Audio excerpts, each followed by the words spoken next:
bagsak na naman yung grade mo sa math. Paano ba to, ma'am? Ano bang gagawin ko? Eh, sumama ka sa akin. Sama din ako sa guro ko, siyempre. Sumama ako.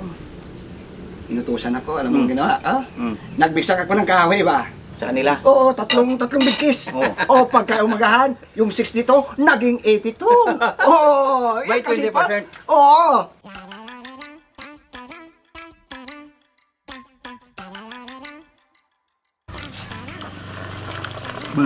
Argay.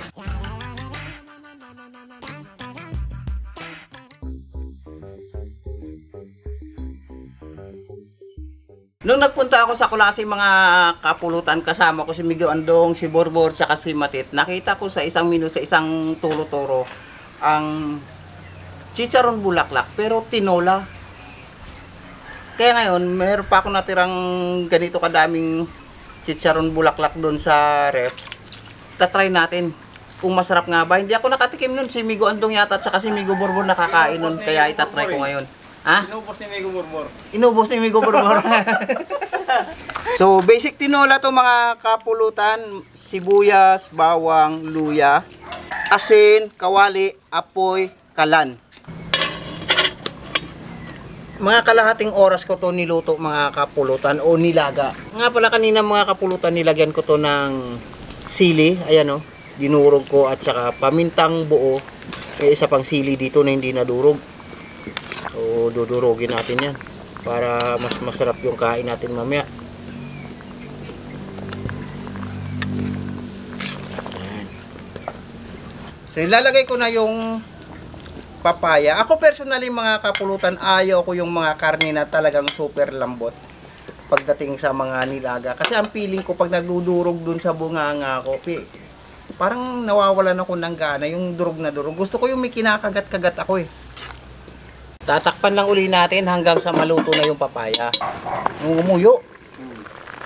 Okay, napamunila.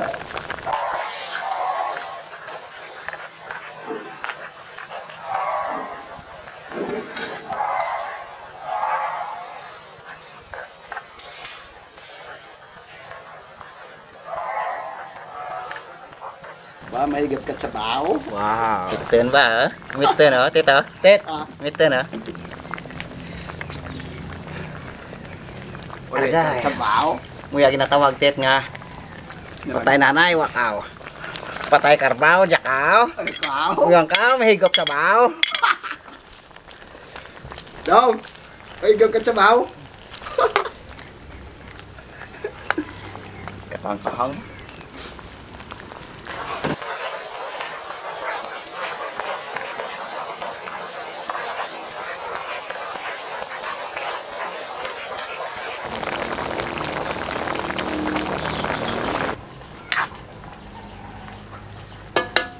Okay na to. Para mabuulag mong trangkaso, kaangkat sa bao, higop ka sa bao. Higop itra. May sili lagi ko dyan. Yung batangan ko rot siliran. Ha? Ah, mas Nilagyan dami ko na yung talaga. sili yan. Labas pawis talaga. Sige. Pag magpudlot. 3 piraso lang nilagay ko dyan. Hanggang lang yung kaso nito. Lalo pa naman ngayon, pabago-bago yung klima, ang panahon. Nako, Diyos ko. Bawal magkasakit. Muli ka, may iyaw sinyo. Ano kami, gap? Hay, ano pa ya? Pasabaw. Tos pa dyan na sa ano mo. Sasabaw. Sabaw. Argay. Gida tinulawa. Okay. Ano doon namin pati sa klase ako? Ah, Doon namin tapang nimplay ako. nami ba siya? Dami patatas na to daw. May patatas ba yun? May daw? Linaga. Ginagawa ano yan, lagang bulaklak. Linaga. Yung sa atin naman style, tinula. Mas maganda to. Abo. Siyempre. Basta madami kang napupuntahan, dami kang malalaman ng mga bagay-bagay na hindi mo alam. Marami kang makikita ng mga minu-minu na hindi mo pa natitikman. Pwede natin gaya-gayain. Kasi nakakaiba yung araw-araw ka nagluluto, maano ka rin sa panlasa mo. Pero kung pupunta ka rin ibang lugar at titikin ka ng mga timpla nila, abaw namin kakain. Sayang lang, wala si Migo Randy. Yun lang. Para sa kanya dapat. Paborito niya to? Sarap na ito, laman. Laman loob. Dadagdaging rayuma na naman nun. Hindi yan. Bumakabali. Ang tabi, no? Okay ah. Ito ang gusto ko. Na pagkalambot. Hindi yung nadudurog sa bunganga mo na hindi mo pa ginagalaw ng ibang. Kaangin mangri. Sabi. Lalo Man, pa muto. lalo pa ang iguan eh. Nabaan daw. Ha? Lalo pa mga Masih jawa ba? Ayun no, ayun no. Sabi sa'yo, may dinurog ako dyan. Ayun. Oo. Kala ko kay Matis. Hmm.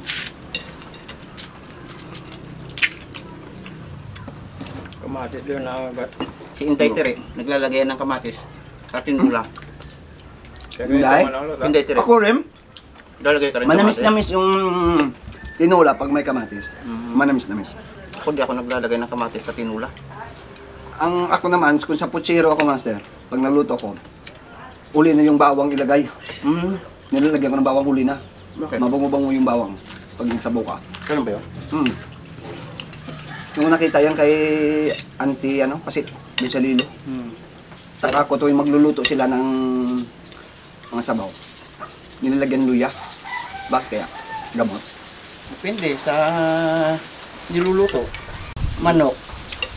Luya. Luya.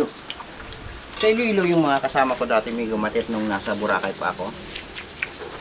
Yung doon nga lang ako natuto sa kanila, adobo na kulay dilaw. Puro luya lang. Hmm? Mhm. Grabe sila magluya. Medicine medicine naman yung luya eh. Maganda naman sa katawan yun. Ako kasi nakasanayan ko adobo. Wala gaano luya. Sa kanila mas madami luya kaysa sa sibuyas at sa bawang. Good. Good. Mm. Good. Mm. Okay. Ha? Okay. Ay. Good. Ginagam mo pa yung dili.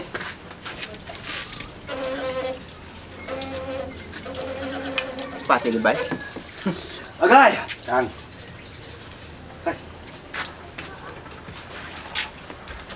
Well, kinaan ko itra. Grabe ang liit nyo, parang butil. Mm. Yan lang yan. Pinino kayo nagtanim yan. Hindi ko alam si Migo Andong, si Migo Borbor. Yan o. Yun. Mm. Pag maliliit, alam mo na yan. Amay dyan, pero yung kinuha eh. Mm. Maliit yung bunga yun. Pero yung kalabasa, si Migo Andong nagtanim yan. Naman problema nga tayo dyan kung paano Kaya hindi pala tinanim yan, sinabuwag. sinabuwag lang yan kasi pag nagluluto si Ranjit Andong, yung mga busol ng kalabasa, tapon dyan sa gilid, siyempre lupa lang naman, nabubuhay lang. Minsan nga yung mga kagaya ng atsuete, nabubuhay. Kasi may kumati pag tinatanim namin, hindi tumutubo. Ha? Pag sinadya namin tinanim. Hindi tumutubo? Mas maganda na lang itapon mo para tumubo. Kagaya ng tanglad, no? Sadyain mong tanim. Ang hirap namin makapagpatubo ng tanglad. Ganun daw yun. Pag hindi daw magaan yung kamay mo sa pagtatanim. Depende naman siguro sa... Ako naniniwala yun. Ako nga rin. Ewan ko ba? Bakit ganyan yung mga pamamahiin nila?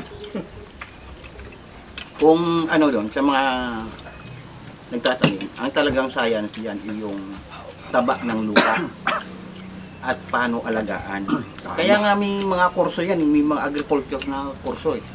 Ano, mayroon tayo dito, UP? Di ba? Yung nga pala, Agriculture doon? mag-open na pala yung UP dito sa baryo namin. Meron din kami doon. Saan yun? May UP din. Saan? Sa Baybay! Ah, unahan pa siya. Okay lang, pag magbubukas yan, may alam kami kung andong. Pang bukas na yan, patay.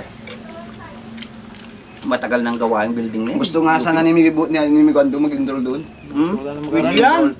Agriculture. Pwede Sa yan. fisheries. Oo. Magaling to sa fisheries eh, Pwede sa yan. pangingisda eh. Ako. Ipasa mo lang ang ang entrance exam. Pwede yan. Wala mang bayad yan eh. UP yan eh. Libre daw Miguando. Sa gobyerno yan. Pwede. Patok sa'yo? Wala pang uniform. Diyan o, lapit-lapit lang. Lakarin mo lang yan. Wala ko nang kailangan ng mga ano. Ano pa daming kailangan na? Siyempre, yung Ano mo kailangan mo. form 138. Ano ba yan ngayon? 138, 137. Siyempre, kailangan yan. Akin yun, 163. Hindi ba na? Bantay bata sa akin. Bantay ko ng bata. Saka entrance exam, kailangan mataas yung score mo. Yun lang. Paano ba yan ay wasa yung score ko? Ay, hindi pwede yan kasi gagastusan ka ng gobyerno tapos di ka makakapasa. Ay, paano? Sayang yung Pinapasala ako paskala sa'yo ng pinapasala ko ng guro ko. Kaya siyempre masipag ako eh. Bart, average mo ha, 62. Sabi ni Ma'am Santillan. Sana na kay Ma'am Santillan sa langit isa. Bagsak na naman yung grade mo sa math. Paano ba to, Ma'am? Ano bang gagawin ko? Sumama ka sa akin. Sama din ako sa guro ko, siyempre. Sumama ako. Inutusan ako. Alam mo ang ginawa? Nagbisak ako ng kahoy ba? Sa kanila. Oo, tatlong bigkis.